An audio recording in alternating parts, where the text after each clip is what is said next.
What is up, RavensFlock? Huge shout out for your support for the 410 Sports Talk. Chance and Glenn are the best in the business. They're killing it right now. They love talking Raven talk. Make sure you go subscribe to their channel. Let's go Ravens.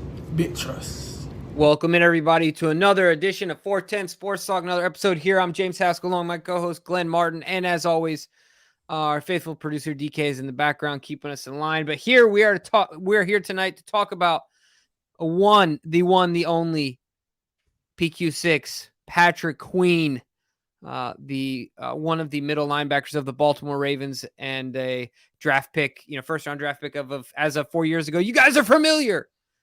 Patrick Queen is also familiar. This is the official campaign to get him to unblock us on Twitter. Unblock us, Pat. That's right. Don't be rude. We still love you. Yeah. If we're disappointed, that means we have high expectations because we think you're better. That's okay? Right. That's you don't have to block us. That's right. But ultimately, what we're here to talk about is a bit of news. There's some reporting coming out about the Ravens' dealings and conversations and plans with Pat. So, Glenn, why don't you kind of spill the beans a little bit? Talk to us about what you're hearing, and let's break it down. If we like it, if we disagree with it, and all the above. Yeah, absolutely. So, when the draft took place not long ago, the Ravens drafted Trenton Simpson out of Clemson in the third round, and most assumed because of the position and kind of style of player that he would be the replacement for Pat Queen. Of course, days after, the Ravens announced that they would not be picking up the fifth-year option for Pat Queen as well, which led more people to just believe that, A, he's definitely not here past this season, and B, he may not even make it to the season and maybe move beforehand. And then, he tweeted out, I think just sheesh after the Trenton Simpson pick was made. So most people just kind of jumped to the conclusion that if he was here this year, that this would certainly be the final year of Pat Queen in a Ravens uniform.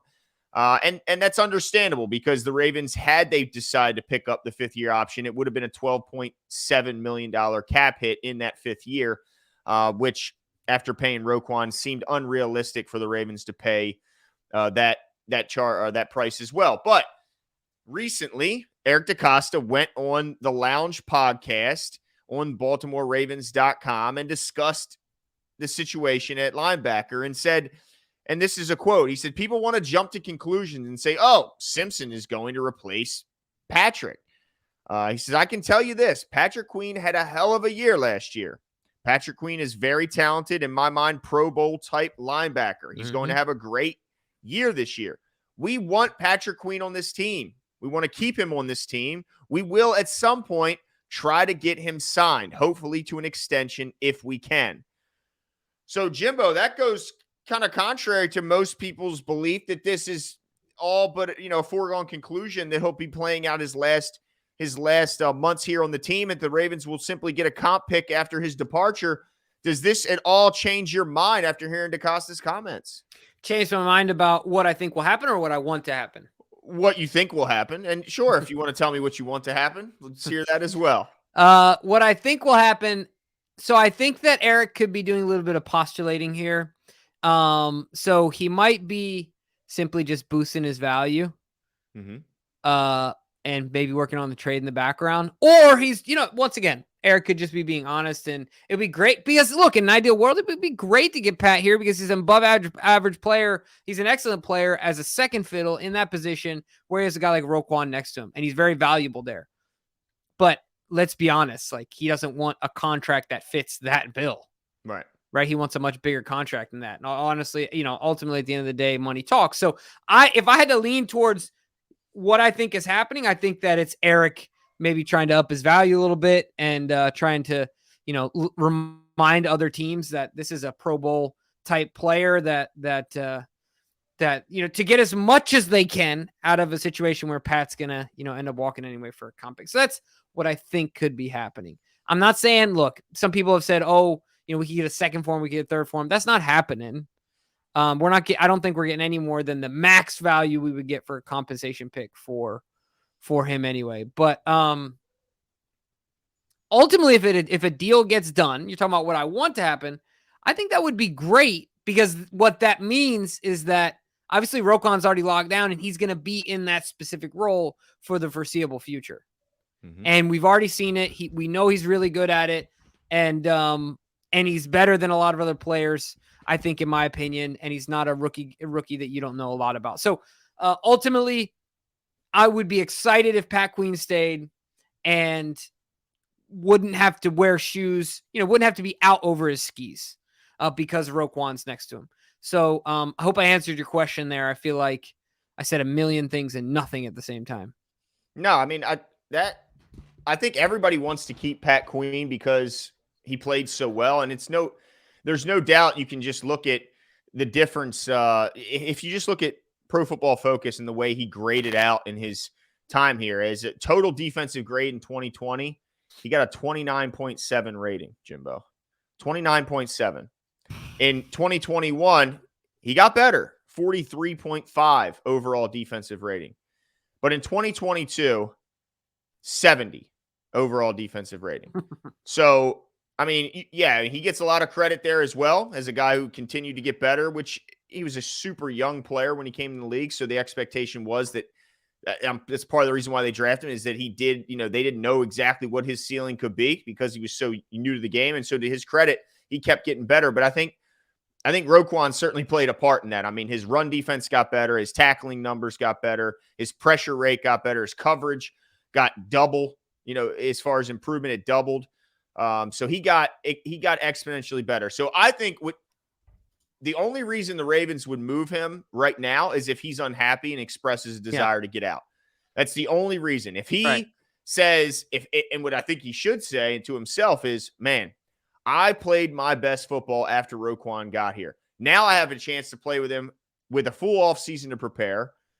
Chemistry already locked, stocked, and loaded. I got a great team around me. What looks to be a fantastic secondary being built behind me. An offense that likely will be tough to stop and could lead to him and the rest of the defense playing less snaps, which could ultimately lead to them being more effective when they do play. So I'm going to ball out and get absolutely paid in free agency next year. And hey, if the Ravens get a comp pick, that's their business, is what I would be looking at as Pat Queen. Because here's the reason the Ravens couldn't do it, Jimbo. If you look at the contracts for linebackers, of course, Roquan leads the way at $20 million. Mm-hmm. But if the Ravens had picked up that option, he would have been the 8th highest linebacker paid in the league in that final year. Right. The Ravens can't have the number 1 and number 8 highest paid linebacker. Like, it's just, it cannot be done. So what do you, because I got the list up now. If the Ravens are going to try and approach him, which it's not something unheard of to see a team turn down the 5th-year option only to extend them at a lower, more cap-friendly rate, like we saw the Green Bay Packers do with Jordan Love. What do you think it would take for that extension to happen? Do you think Pat Queen would even be happy to take that here, knowing he's going to be playing second fiddle and knowing that Roquan kind of took the spot that he was designed for when the Ravens drafted him? Whew. Yeah, I mean, that's one heck of a pill to swallow. It's a lot of humble pie, right? It's probably multiple humble pies. It's just a conveyor belt. Isn't there like a meme of SpongeBob's mouth, just Krabby Patty's conveyor belt into the mouth? It's just humble pie. You know what I mean? Yeah. That's a lot, dude. I mean, when a guy literally comes in, because what your team is telling you without telling you is you didn't get the job done. We wanted to give you all that money, but we had to give it to that guy instead. Right. Now, I'm not here to say whether I agree or not, because we're in the official campaign to get Patrick Queen to unblock us. That's true. But the Ravens obviously gave their answer, so I don't really need to, right? I'd like you to, though. Yeah, they did the right thing, obviously. Goodness gracious, what do you want me to say here? Hey, the O's just won, by the way. Shout out to the Mountain, locking them down. Shout out to Adley Rutschman, hit a bomb earlier. There you go. Shout out to the O's. But yeah, buddy. I just want to say that I don't know what it would take to get it done. I really don't know. I think he's discontented. I don't think he wants to be here. I'm telling you, my opinion is that it's GM speak. I don't think it's any deeper than that, Glenn. I just don't. I think Eric's working maybe some trade that involves more than just PQ, and maybe, You know what I mean? Maybe there's multiple pieces in next year draft picks and like a Marcus Peters type impact player. Okay. Maybe there's a corner out there that, you know, the team is like, oh, we need this, and PQ and another guy. And they're like, no. We'll just give you PQ. And look how valuable he is. And he's a Pro Bowl player. And you know what I mean? Like, I think there's a little bit of that going on. It could be. So I don't know what it would take for him to stay because I just don't think he wants to be here. I don't think he wants to play second fiddle. Well, now, correct me if I'm wrong, but Patrick Queen has an agent, right? Yep.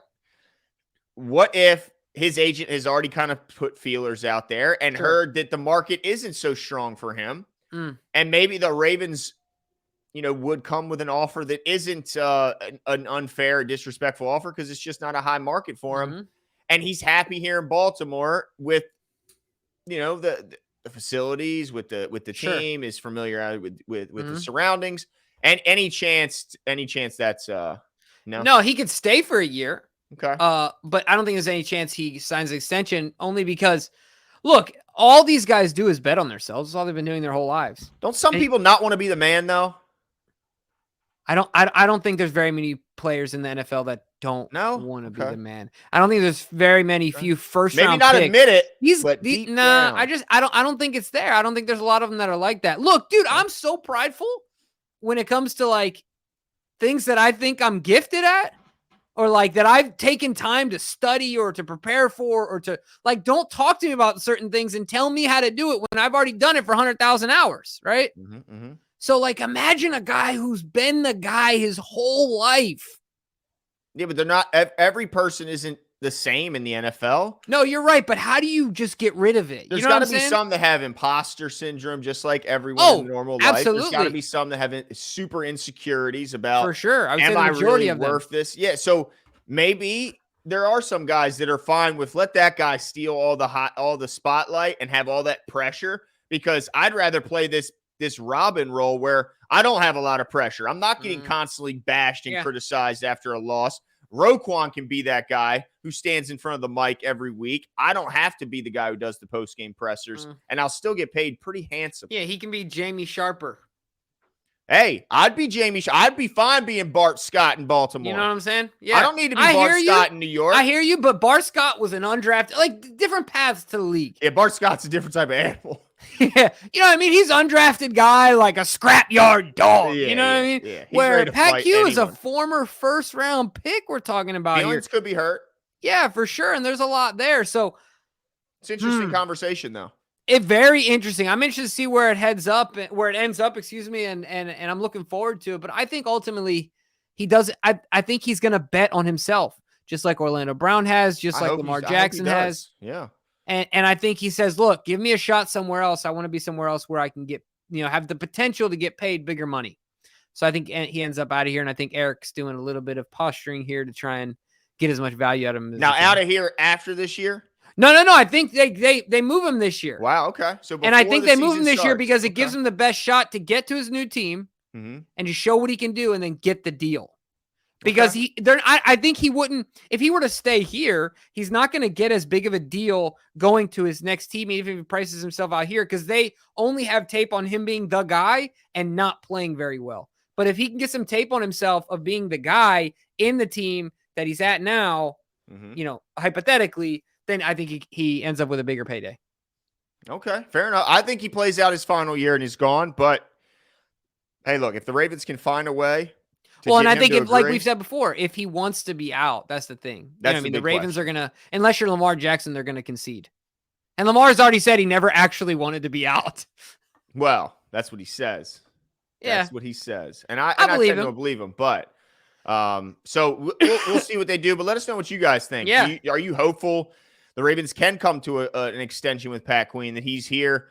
Not just this year or, but beyond. And then, or do you agree with Jimbo? Do you think he's just going to be unhappy here? They should look to move him now for, maybe a veteran that could help the Ravens now, or even a draft pick, going forward. But let us know all in the comments below, and we'll talk soon. See ya. Yesterday does not matter. You're looking forward to today. I'm looking forward to being a Raven. What are they getting? Everything out of me. They're going to get a Super Bowl out of me. Believe that.